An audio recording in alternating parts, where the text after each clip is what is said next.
সকাল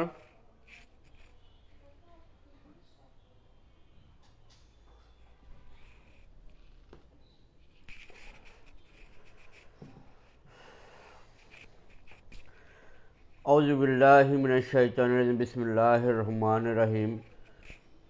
পরম করুণাময় আল্লাহর নামে শুরু করছি। হেমন্তের এই সুন্দর সকালে ফরিদপুর সরকারি বালিকা উচ্চ বিদ্যালয়ের অনলাইন ক্লাসের পক্ষ থেকে তোমাদের সকলকে স্বাগতম। প্রিয় সপ্তম শ্রেণীর শিক্ষার্থীবৃন্দ, আজ আমরা আইসিটি অ্যাসাইনমেন্ট নিয়ে আলোচনা করব। প্রিয় সপ্তম শ্রেণীর শিক্ষার্থীবৃন্দ, তোমরা তো অলরেডি প্রথম সপ্তাহে 3টি অ্যাসাইনমেন্ট জমা দিয়েছো। এ সপ্তাহে তোমাদেরকে আরও 3টি অ্যাসাইনমেন্ট জমা দিতে হবে। তো এ সপ্তাহে 3টি অ্যাসাইনমেন্টের মধ্যে একটি আছে হচ্ছে তোমাদের আইসিটি অর্থাৎ তথ্য ও যোগাযোগ প্রযুক্তির উপর একটি অ্যাসাইনমেন্ট তোমাদের এই সপ্তাহে জমা দিতে হবে। তো প্রিয় শিক্ষার্থীবৃন্দ, তথ্য ও যোগাযোগ প্রযুক্তির উপর তোমরা অ্যাসাইনমেন্ট জমা দেবা, ঠিক আছে। তো আমরা তোমাদের প্রথম অ্যাসাইনমেন্টটা দেখে অনেকেই সুন্দর লিখেছে, আবার অনেকেই অ্যাসাইনমেন্টের যে কাভার পেজ এটা অনেকেই সুন্দর করতে পারেনি। একটু সুন্দর করতে হয়, মানে সৌন্দর্যের তো সব জায়গায় একটা কদর রয়েছে, এটা তোমরা জানো। তো আমি সুন্দর বলতে একেবারে দামি অফসেট পেপার দিতে বলছি না, আমি সুন্দর বলতে পৃথিবীর সবচেয়ে দামি কলম দিয়ে লিখতে বলতেছি না। সুন্দর বলতে তুমি একটু গোছগাছ করে এটা দিবা, অর্থাৎ একটু অ্যাসাইনমেন্ট লেখার কিছু নিয়মকানুন আছে, সেই নিয়মকানুন সম্বন্ধে আগে আমরা একটু আলোকপাত করে নেব 2-4 মিনিট। এরপরে আমরা তথ্য যোগাযোগ প্রযুক্তি তোমাদের যে অ্যাসাইনমেন্ট আছে সেই সম্বন্ধে আমরা আলোচনা করব। প্রিয় শিক্ষার্থীবৃন্দ, তোমরা অ্যাসাইনমেন্ট করার জন্য যে কোনো কাগজ নিতে পারো, যার যেমন সামর্থ্য আছে সে সেই ধরনের কাগজ নেবা, কোনো সমস্যা নেই। তবে সেটা অবশ্যই A4 সাইজের, সেটা অবশ্যই A4 সাইজের। তো A4 সাইজের কাগজে তুমি লিখবা, প্রতি পেজেই প্রথম দিকে লিখবা, প্রতি পৃষ্ঠা প্রথম দিকে লিখবা, অপোজিট পেজে আর লিখবা না, কারণ এটা লেখাটা নষ্ট হয়ে যায়। প্রথম পেজে লিখবা, একটা পৃষ্ঠার প্রথম পেজে লিখবা, দ্বিতীয় পেজে অপোজিট পেজে লেখার কোনো প্রয়োজন নেই।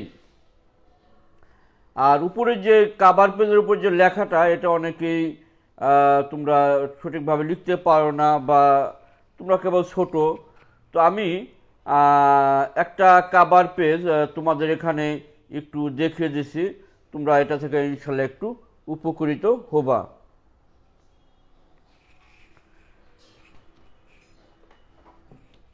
প্রিয় শিক্ষার্থীবৃন্দ, দেখো এখানে আমি একটি অ্যাসাইনমেন্টের নবম শ্রেণীর এক শিক্ষার্থী একটা অ্যাসাইনমেন্ট তোমাদের একটু দেখাচ্ছি। তো এখান থেকে দেখো মেয়েটা মোটামুটি করেছে, তোমরা এই লেভেল করতে পারলে এনাফ। তো দেখো ফরিদপুর সরকারি বালিকা উচ্চ বিদ্যালয় ফরিদপুর, শ্রেণী নবম। তুমি এখানে কি লিখবা? শ্রেণী সপ্তম, বিষয় ও দিয়েছে রসায়ন। তুমি কি দিবা? তুমি দিবা বিষয় হচ্ছে তথ্য ও যোগাযোগ প্রযুক্তি। অ্যাসাইনমেন্ট নং 1, এটা ঠিক থাকবে। অধ্যায় ও বিষয়বস্তু, তো তোমাদের এই সপ্তাহে যে রসায়ন অ্যাসাইনমেন্ট দেওয়া, তথ্য যোগাযোগ প্রযুক্তি অ্যাসাইনমেন্ট দেওয়া হয়েছে সেটা প্রথম অধ্যায় থেকে দেওয়া হয়েছে, তুমি এখানে লিখবা প্রথম অধ্যায়। এরপরে যে অ্যাসাইনমেন্টের যে নামটা সেটা দিবা, অর্থাৎ শিরোনামটা, সেটাকে তোমাদের ব্যক্তিগত জীবনের তথ্য যোগাযোগ প্রযুক্তির গুরুত্ব বিশ্লেষণ করে প্রযুক্তি নির্ভর বিশ্ব শিরোনামে একটি প্রবন্ধ লিখো, এই শিরোনামটা তুমি দিবা। এরপরে পরিচিতি, তোমার উপস্থাপনায় তোমার নাম, তোমার শ্রেণী, তোমার শিফট রোল, এর পাশে নির্দেশনায় যে শিক্ষক ক্লাস নেয় তোমাদের তার নাম দিতে পারো। তো এভাবে একটি অ্যাসাইনমেন্টের কভার পেজ তোমরা করবে। দেখো এই মেয়েটা কিন্তু বেশি পরিশ্রম করে নাই, জাস্ট একটু একটু মনোযোগ দিয়ে লিখেছে, তার হাতের লেখাটা অত ভালো না, তারপর কিন্তু অনেক সুন্দর লাগছে। আর অনেকে তোমরা স্পাইরাল বাইন্ডিং হ্যান তোর কত কিছু করতে চাও না, অত কিছু করার কিছুই প্রয়োজন নাই। জাস্ট এখানে দেখো একটা পিন দিয়েছে, এখানে একটা পিন দিয়েছে, এখানে একটা পিন দিয়েছে, 3টা পিন দিয়ে সবার বাসায় স্কচ টেপ আছে, একটা স্কচ টেপ এখান থেকে মেরে দিলে অত্যন্ত চমৎকার একটা ভিউ চলে আসে। দেখো প্রত্যেকটা কাজের একটা মানে কি বলবো সৌন্দর্য আছে, তাই না? সবাই তো সৌন্দর্যের পূজারী। তো তুমি যদি একটা অ্যাসাইনমেন্ট একটু সুন্দর করে দাও তাহলে তো শিক্ষকেরও ভালো লাগবে, তোমার কাছে ভালো লাগবে। অনেকে দেখি এখানে একটা স্টাবলিং মেরে এনে দেয়, একটা পেজ ছোট, একটা পেজ বড়, মানে অবহেলা করা যাবে না, একটু সিরিয়াসলি বিষয়টা নিতে হবে। তো যাই হোক প্রিয় শিক্ষার্থীবৃন্দ,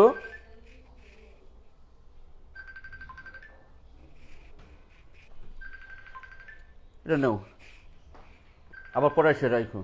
প্রিয় শিক্ষার্থীবৃন্দ, এরপরে আবার রেখে দেব। প্রিয় শিক্ষার্থীবৃন্দ, তো আমরা একটা অ্যাসাইনমেন্টের কভার পেজ কেমন হবে, অ্যাসাইনমেন্টের কভার পেজের লেখা কেমন হবে সে সম্বন্ধে তোমাদের 2-4 কথা বললাম। আশা করি তোমরা এর পরে থেকে একটু সিরিয়াস হবে, মোটেই অবহেলা করবে না, কারণ বিষয়টা মোটেই অবহেলার জিনিস নয়। এটা তোমাদের যে শিক্ষা মন্ত্রণালয় থেকেই নির্দেশক্রমে এই অ্যাসাইনমেন্টগুলো তোমরা দিচ্ছ, সুতরাং এটা তোমরা মোটেই অবহেলা করবে না এবং অ্যাসাইনমেন্টের ভিত্তিতে তোমরা পরবর্তী শ্রেণী উন্নীত হবে। তো যাই হোক, এখন তোমাদের যে অ্যাসাইনমেন্ট অর্থাৎ তথ্য যোগাযোগ প্রযুক্তি সে সম্বন্ধে আমি চলে আসি। প্রিয় শিক্ষার্থীবৃন্দ, তোমাদের আজকের অ্যাসাইনমেন্টের বিষয় হচ্ছে তথ্য ও যোগাযোগ প্রযুক্তি। আর এটা কি অ্যাসাইনমেন্ট নং 1, মানে নির্ধারিত কাজ 1, নির্ধারিত কাজ 1। আর অধ্যায় কি? প্রথম অধ্যায়, এটা হচ্ছে প্রথম অধ্যায়। আর অ্যাসাইনমেন্টের শিরোনাম কি? অ্যাসাইনমেন্টের শিরোনাম হচ্ছে ব্যক্তিগত জীবনে তথ্য যোগাযোগ প্রযুক্তির গুরুত্ব বিশ্লেষণ করে প্রযুক্তি নির্ভর বিশ্ব শিরোনামে একটি প্রবন্ধ লিখো। অর্থাৎ তুমি একটা প্রবন্ধ লিখবা, প্রবন্ধটার শিরোনাম কি? প্রযুক্তি নির্ভর বিশ্ব। অর্থাৎ তোমরা যে রচনা লেখো না পরীক্ষায়, বিষয়টা ওইরকমই।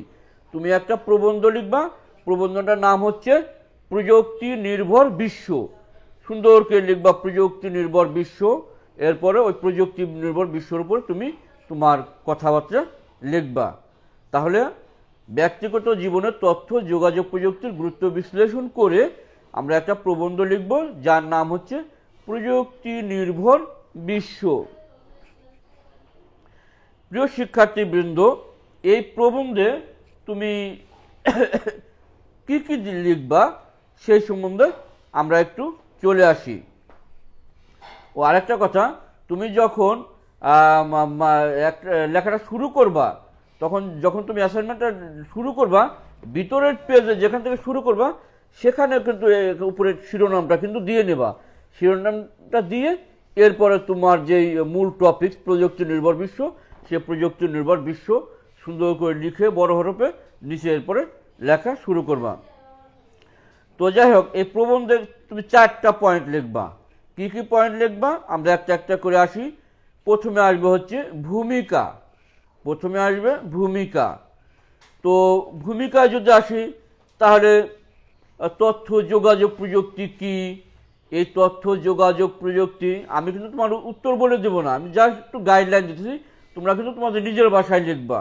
তোমরা কিন্তু তোমাদের নিজের ভাষায়, আমি জাস্ট কি পয়েন্টগুলো একটু বলছি, তোমরা তোমাদের নিজের ভাষায় লিখবা। তো যাই হোক, এবং নিজের মেধা মগজ খাটিয়ে, আমি কিন্তু উত্তর বলে দিচ্ছি না, বারবার বলছি। তো ভূমিকায় তুমি লিখবা যে তথ্য প্রযুক্তি বিষয়টা কি, এটা ব্যক্তিগত জীবনে কিভাবে কাজে লাগতে পারে। তো এই সম্বন্ধে তুমি 2-4 কথা যা পারো লিখবা ভূমিকায়। ভূমিকায় তুমি তথ্য প্রযুক্তি বিষয়টা কি, এটা কিভাবে আসলো, বা এটা বর্তমানে কিভাবে ব্যক্তিগত জীবনে কাজে লাগছে, 2-4 কথা তুমি ভূমিকা লিখবা। এরপরে দ্বিতীয় পয়েন্ট হচ্ছে ব্যক্তিগত জীবনের তথ্য যোগাযোগ প্রযুক্তি ব্যবহারের ক্ষেত্রসমূহ। ব্যক্তিগত জীবনে তথ্য যোগাযোগ প্রযুক্তি ব্যবহারের ক্ষেত্রসমূহ। হ্যাঁ প্রিয় শিক্ষার্থীবৃন্দ, দ্বিতীয় পয়েন্ট কি? ব্যক্তিগত জীবনে তথ্য যোগাযোগ প্রযুক্তি ব্যবহারের ক্ষেত্রসমূহ। হ্যাঁ তুমি তোমার নিজেকেই কল্পনা করো, তুমি ব্যক্তিগত জীবনে কিভাবে তথ্য প্রযুক্তি ব্যবহার করতেছ। তোমার মামা রয়েছে আমেরিকায়, তুমি ভিডিও করে কথা বলছো। তুমি তোমার আম্মুর একটা ফেসবুক অ্যাকাউন্ট আছে, তুমি তোমার আম্মুর ফেসবুক অ্যাকাউন্ট থেকে মাঝে মাঝে তোমার বান্ধবীদের সাথে চ্যাটিং করো, মনের ভাব আদান প্রদান করো। এরপরে এই যে অনলাইনে ক্লাস নেই আমরা, এই যে তোমরা দেখতেছো, এটা কিন্তু একটা অত্যন্ত এর একটা চমৎকৃত ব্যবহার। যদি আজ এই প্রযুক্তি না থাকতো তাহলে কি তুমি ঘরে বসে এই ক্লাস দেখতে পারতে না, হয়তো বা এই সুযোগ আমরা এই সুযোগ পেতাম না। এরপরে এই যে তোমাদের অ্যাসাইনমেন্টগুলো আমরা দিচ্ছি অনলাইনে, ফরিদপুর সরকারি বালিকা উচ্চ বিদ্যালয়ের পেজে দিয়ে দিচ্ছি, তোমরা ওখান থেকে দেখে নিচ্ছ। এরপরে তোমার একটা সুন্দর গান শুনতে ইচ্ছে করে, তুমি একটু ইউটিউবে একটা সুন্দর গান দেখো।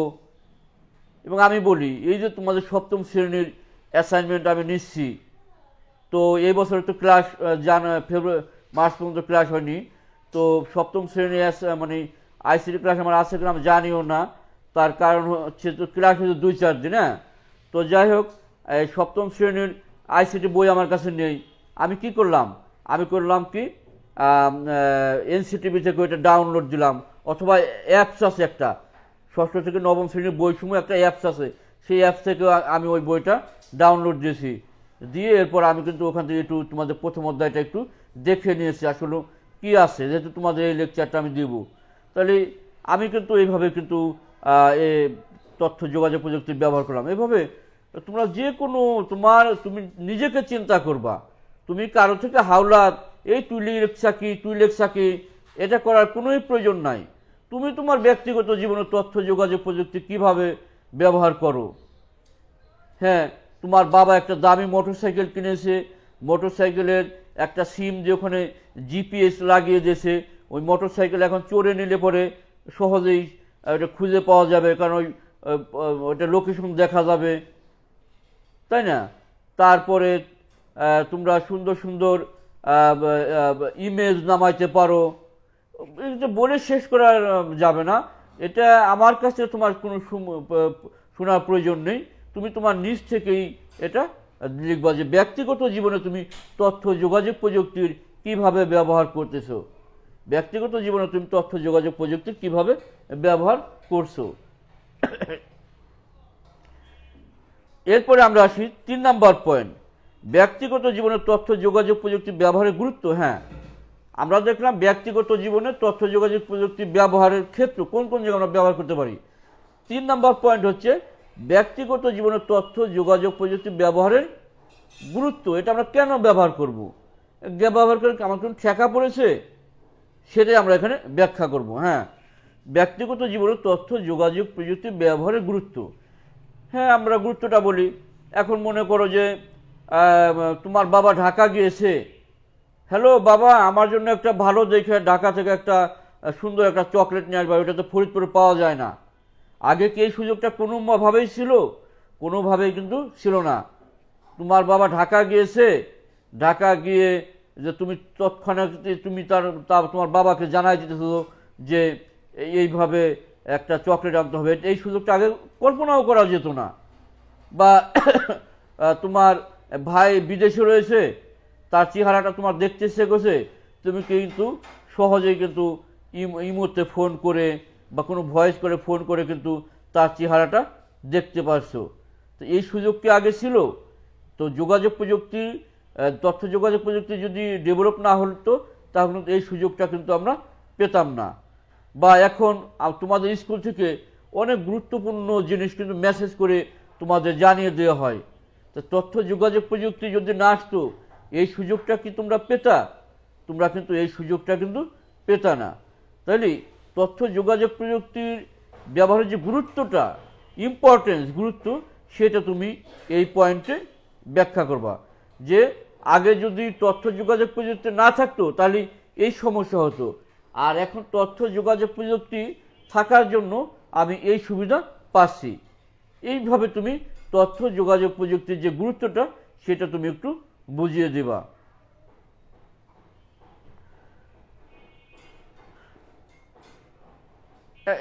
এর আগে মানে আমরা যখন ছোটবেলায় ঢাকা যাইতাম একা একা, তখন যাই সেটা একটা চিঠি ওখানে পোস্ট করতাম, ওই চিঠিটা 7-8 দিন পরে আবার বাড়ি আসতো, তখন আব্বা আম্মি দেখে বুঝতো যে না আমার ছেলে ঢাকা পৌঁছেছে 7-8 দিন পরে। আর এখন তোমরা কিন্তু সেকেন্ডের ভিতরে কিন্তু জানাই যে আব্বু আম্মু আমি এখানে আছি। তাহলে এটা কিন্তু তথ্য যোগাযোগ প্রযুক্তির ব্যবহার একটা চমকপ্রদ গুরুত্ব। তো এভাবে তুমি তোমার নিজের ভাষায় তথ্য যোগাযোগ প্রযুক্তির ব্যবহারের যে গুরুত্ব সেটা তুমি বিশ্লেষণ করবে, কারো কাছ থেকে হাওলাত করার কোনো প্রয়োজন নেই। এরপরে আসবে হচ্ছে উপসংহারটা কি? উপসংহারটা হচ্ছে যে এই যে তথ্য যোগাযোগ প্রযুক্তি যে আমরা ব্যক্তিগত ব্যবহার করলাম, এর গুরুত্ব অনুধাবন করলাম, তো 2-4 লাইনে একটু এর উপসংহারটা লিখবা যে আসলে তথ্য যোগাযোগ প্রযুক্তি আমাদের ব্যক্তিগত ধারণাটা প্রভাব ফেলেছে, এটা আমরা ভালো ব্যবহার করব, এটা অপব্যবহার করবো না, তুমি 2-4 কথা বলে তুমি উপসংহারটা শেষ করবা। তাহলে এভাবে আমরা তথ্য যোগাযোগ প্রযুক্তির প্রথম অ্যাসাইনমেন্টটা আমরা শেষ করতে পারি। তো প্রিয় শিক্ষার্থীবৃন্দ, আমি তো অনেক কথাই বললাম, তো এখন শেষ কথা যেটা বলবো যে এটা একেবারে তোমার নিজ থেকে লিখতে হবে। আমি কিন্তু কোনো উত্তর বলে দিলাম না, আমি জাস্ট তোমাদের একটু দিক নির্দেশনা দিলাম, তোমরা এইভাবে লিখতে পারো। এবং কোনো বান্ধবীর সাথে এটা নিয়ে তারটা কপি করা, নকল করা এটা কখনোই চলবে না, এটা কিন্তু বলা আছে নিয়মে। তুমি নিজে যা পারো তাই লিখবা, আর এত কঠিন কিছু না। আমি প্রথমে একটা অ্যাসাইনমেন্ট কিভাবে লিখতে হয়, তার কভার পেজ কেমন হবে সেই সম্বন্ধে তোমাদের ধারণা দিলাম। এরপরে তোমাদের অ্যাসাইনমেন্টে যেই লিখবা যে প্রযুক্তি নির্ভর বিশ্ব, তোমরা অ্যাকচুয়ালি একটা রচনা টাইপের লিখবা, একটা প্রবন্ধ লিখবা প্রযুক্তি নির্ভর বিশ্ব, সেটা লিখে তারপরে এই যে 4টে পয়েন্ট আছে, ভূমিকা, ব্যক্তিগত জীবনে তথ্য যোগাযোগ প্রযুক্তির ব্যবহার, ব্যক্তিগত জীবনে তথ্য যোগাযোগ প্রযুক্তি ব্যবহারের গুরুত্ব, উপসংহার, এই 4টে পয়েন্ট সুন্দর করে লিখবা এবং কোনো কাটাছেঁড়া করবা না। আর সবসময় এক পেজে লিখবা। যেমন এই শিক্ষার্থী দেখো এই প্রথম পেজে কিন্তু লিখেছে, কিন্তু অপোজিট পেজে কিন্তু লেখেনি। তো অপোজিট পেজে তোমরা কিন্তু লিখবা না, এই জিনিসটা একটু সবাই খেয়াল রাখবা। তো প্রিয় শিক্ষার্থীবৃন্দ, এই করোনাকালীন তোমরা সবাই ঘরে বন্দি রয়েছো, তো শিক্ষা মন্ত্রণালয় কর্তৃক নির্দেশিত যে অ্যাসাইনমেন্টগুলো, সেই অ্যাসাইনমেন্টগুলো তোমরা অবশ্যই সুন্দরভাবে করবে। তোমাদের স্কুলের শিক্ষকরা এই বিষয়ে তোমাদের সর্বাত্মক সাহায্য করতেছে, তোমরা শিক্ষকদের সব সময় সাহায্য নেবে, পরামর্শ নেবে এবং অ্যাসাইনমেন্টগুলো সঠিক সময় জমা দিবে। এবং অ্যাসাইনমেন্ট জমা দিতে অবশ্যই তোমরা কিন্তু নিজেরা আসবে না, তোমাদের গার্ডিয়ানদের পাঠাবা অথবা গার্ডিয়ানদের কোনো প্রতিনিধি এসে জমা দিয়ে দেবে। প্রথম অ্যাসাইনমেন্ট তোমরা তো দেখেছো আমরা কত সুশৃঙ্খলভাবে জমা নিয়েছি ফরিদপুর সরকারি বালিকা উচ্চ বিদ্যালয়ের শিক্ষকবৃন্দ। আর তোমাদের গার্ডিয়ানরা অনেক ভালো, তারা অত্যন্ত চমৎকারভাবে একেবারে সময় মতোই জমা দিয়ে গেছে। তো দ্বিতীয় অ্যাসাইনমেন্ট ও শিক্ষকরা এরকম সুন্দরভাবে তোমাদের কাছে জমা নেবে এবং তোমাদের গার্ডিয়ানরাও সুন্দরভাবে জমা দিয়ে যাবে। আর তোমরা সবাই ভালো থাকবে, বাসায় থাকবে, বাবা মার কথা শুনবে, বেশি বেশি খাওয়া দাওয়া করবে, বাইরে ঘোরাফেরা করবে না মোটেই, বাসায় থেকে অ্যাসাইনমেন্ট তৈরি করবে। তো যাই হোক, সামনের ক্লাসে তোমাদের সাথে আবার দেখা হবে, সেই পর্যন্ত তোমরা সবাই ভালো থাকো। Thank you very much. কি ব্রেন।